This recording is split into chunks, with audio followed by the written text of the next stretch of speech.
അപ്പോൾ നമുക്ക് ഇന്ന് ലഞ്ചിന് നല്ല സാൽമൺ ഫ്രൈ ഉണ്ടാക്കിയാലോ, അതും ബിയർ ബാറ്ററിൽ.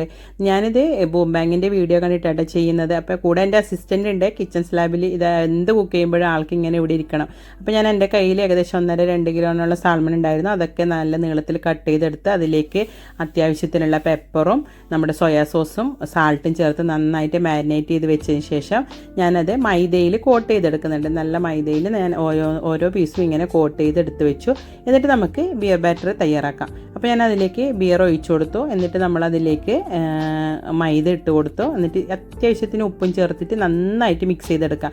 നല്ല തിക്ക് നമുക്ക് വേണ്ട, നല്ല ലൂസായിട്ടുള്ള ബാറ്ററാണ് നമുക്കിവിടെ ആവശ്യം. എന്നിട്ട് നല്ല ചൂടായപ്പോൾ ഞാൻ ഇത് ഓരോന്ന് ഇതിലേക്ക് മുക്കിയിട്ട് നമുക്ക് നല്ല ക്രിസ്പി ആയിട്ട് നമുക്ക് ഫ്രൈ ചെയ്തെടുക്കാം.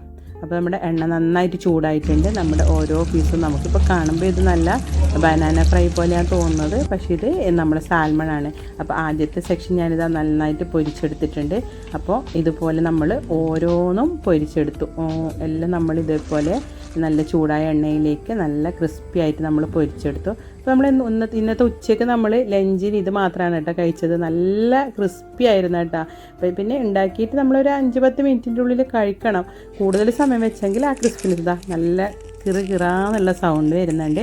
അപ്പോൾ എല്ലാവർക്കും നന്നായിട്ട് ഇഷ്ടപ്പെട്ടു. എല്ലാവരും ഒന്ന് ട്രൈ ചെയ്ത് നോക്കണം. പിന്നെ ചോറൊന്നും ആവശ്യമുണ്ടായിരുന്നില്ല. എല്ലാവരും ഉച്ചയ്ക്ക് ലഞ്ച് സാൽമണിൻ്റെ ഈ ഫ്രൈ മാത്രമാണ് കഴിച്ചത്. സൂപ്പർ ടേസ്റ്റ് ആയിരുന്നു കേട്ടോ. ഇവക്കൂട്ടനും മാമിയൊക്കെ സോസിലൊക്കെ ഡിപ്പ് ചെയ്ത് നല്ല KFC ഒക്കെ കഴിക്കുന്ന പോലെ. പിന്നെ സാൽമൺ നല്ലതാണല്ലോ. അപ്പോൾ നമുക്ക് അടുത്തൊരു വീഡിയോയിൽ കാണാം.